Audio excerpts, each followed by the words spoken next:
Kalau sagah dados sagak minangka tuwak sampun ngantos rontok sirape negari Ngesti Mojo. Sampeyan muni kaya ngono wis bola-bali. Kula wis hafal. Iku apalan sampeyan ngoten niku. Saben-saben ana pasuwanan, saben-saben jejer ngene ngono kuwi. Nek kula wis hafal. Nek ora ana bukti nyatane jare Ngesti Mo nggone wong sekti, Ngesti Mo nggone wong digdaya. Ning nyatane angger perang ora tau menang niku Ibu. Aja to mateni Pandhawa. Sedeng nyekel ndas garing wae ora becus kula niku. Menawi menika nasib nggih. Perang menika petan kula wonten kalih setunggal adu kegiatan ing angka kalih adu nasib. Apa setya dikaya apa nek apese lagi teko nggih ora ngasut mboten badhe. Namung nyuwun pangapunten sinuwun. Upaminipun Gatotkaca mangke badhe bedah negari Ngastina menika sampun wonten beteng ingkang ampuh ingkang sagah ambetengi dhateng negari Ngastina. Sinten menika? Mugi anggadosna kawuningan bilih ingkang ngrayi Dursasana dinten menika nembe gemblengaken anakipun putu kula pun Dursala. Dursala dipun gembleng pandhita linangkung Begawan Dewangkara. Sewanci-wanci Pandhawa ngebak perang dhateng negari Ngastina, Dursala kala wawing sagah mbeteng negari Ngastina sinuwun. Kagiat risang kabiaran menanggul kinambet ambe. Dosa ngernaning bawana. Ya sinukang balang ati, ya sinukang ngasih kias, ya sinukang gugari.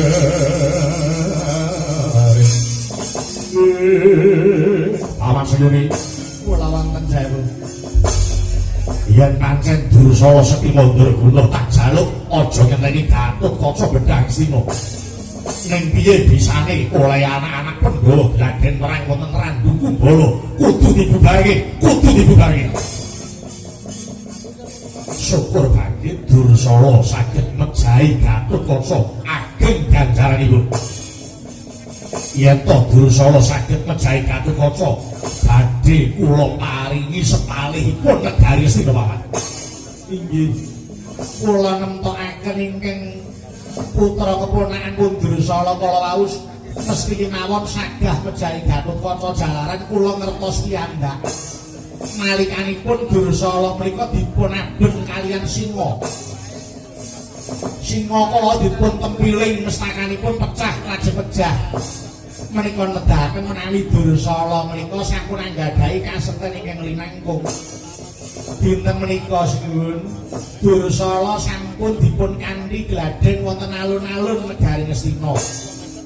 Yen pancen Dursala pun gladhen wonten Ngastina kula njaluk swaning Kyai Dursasana tuwin ponakan kula Dursala babar pisan guru ingkang mulang dhateng Dursala. Oh nggih, Rentrawaca Bapak kemarin kula nyuwun pamit tumuli nglarapaken dhateng Rayi Dursasana.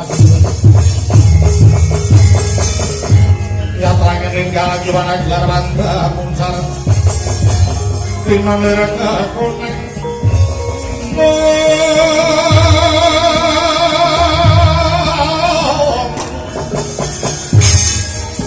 surung sarangetan makan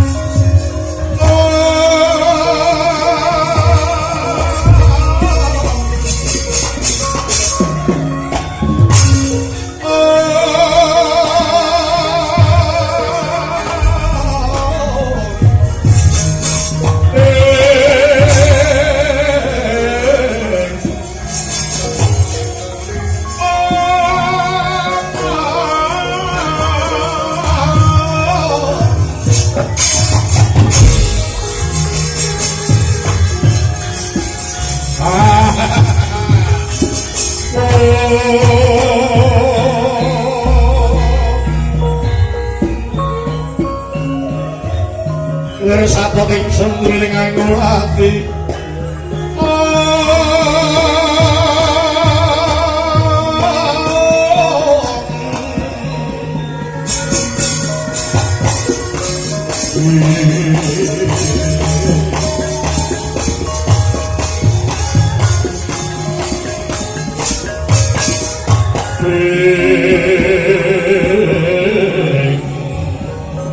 Kemenyuting tias boyoto jatuh kromo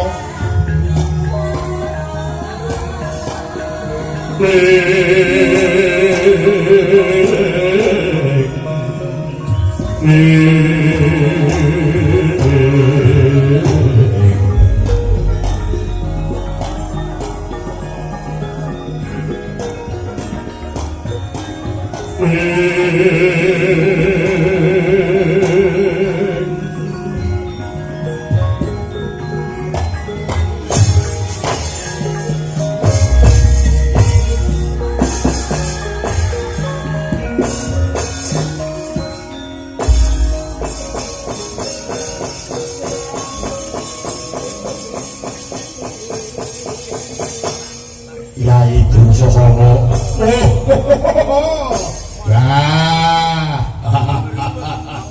Kawula nuwun Koko Prabu, animbali dhateng ngraying banjar junut Koko Prabu. Sungkem kula mugi nunjuk. Ya wis sampun pangestu Ramana sanget anggen kula mugi. Koko Prabu sungkem kula mugi nunjuk Koko Prabu. Ya Dursala bocah bagus, bocah jenara. Wis tak tampa pangestunipun wa Kamana. Nggih, sanget anggen kula mundi. Nggih, sinuwun. Taklim kula nggih ngatur. Ya penemban wis tak tampa tribasa padha-padha. Yai Dursasana, kula wonten panjenengan dawuh. Apa bener lamun ta wektu dina iki anakku Dursala wis duweni kasethen linuwe. Inggih. Sinuwun.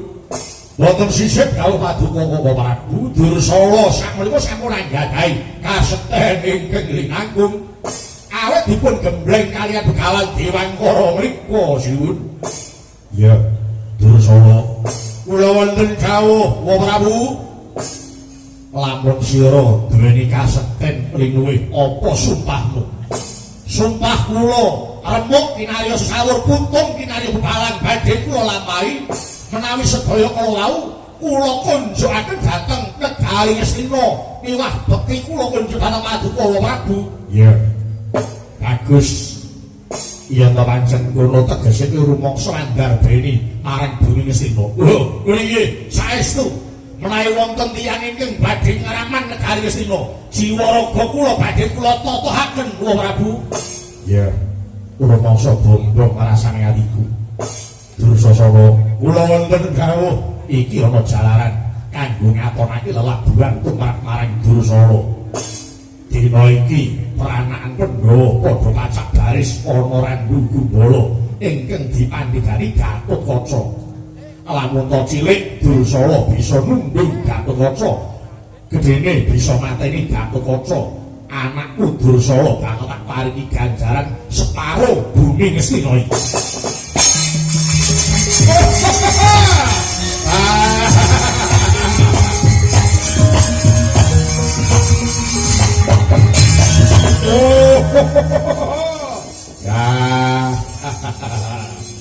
Inggih, sinuwun. Rai Paduka Koko Prabu sampun pitados dhateng anak kula pun Dursala. Ketiripun lari kula boten badhe sumingga nggih. Kepara malah kleresan Koko Prabu kula kepengin selak ngokop getihipun Gatotkaca. Sepinten bandhanipun sirahipun Gatotkaca badhe kula nggih bal-balan badhe kula nggih gambul. Kula ingkang badhe mejahi Gatotkaca. Rai Gatotkaca sampun pecah. Babar pisan paman Pandhawa badhe kula tumpes kayanipun. Inggih sinuwun. Kepareng Paduka pitados kaliyan anak kula pun Dursala jalaran menapa? Anak kula pun Dursala kala wau sampun anggadhahi kasethen. Turun anggadhahi aji jaya kawijayan ingkang sekti mandraguna. Sampun ta menungsa dewa kemawon boten badhe saged amapaki dhateng kekiyatanipun anak kula pun Dursala. Ya. Beneran aku luwih percaya yen Dursala bisa nindakake pakaryan ingkang becik. Mula dina iki tak jaluk tanggung jawabmu Dursala, ketokno lelabuhanmu nggonmu mbelani marang wakmu Ngastina lan uga mbelani marang negara Ngastina. Nggih. Rewaca dawuh Paduka Prabu, sarwa kula nyuwun pamit tumungkul bisi lapa badhe madosi Gatotkaca mabanipun wonten pundi. Ayo sampun yakin, katut kocobane kula percaya iki ya, Pak. Inggih, oh Prabu. Setelah menugi kula badhe nyuwun pamit ngawat-awati dhateng anak kula Bundur Solo. Kula nyuwun pangestu mugi-mugi anak kula saged nindaki kardi kanthi mejahi Gatotkaca ya bakal sesene dosa. Semangga Handra Sura Sundar Pelindung bumi kunjing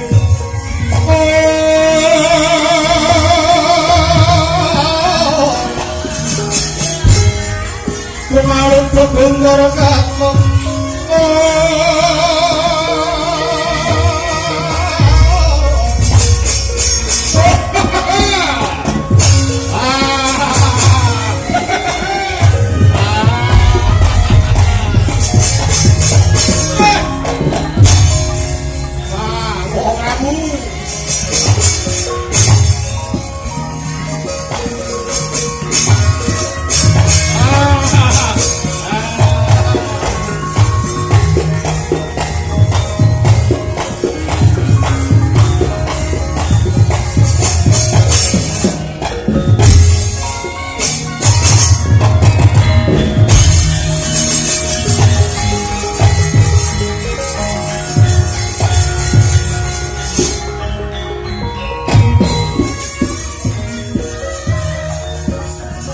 Yeah.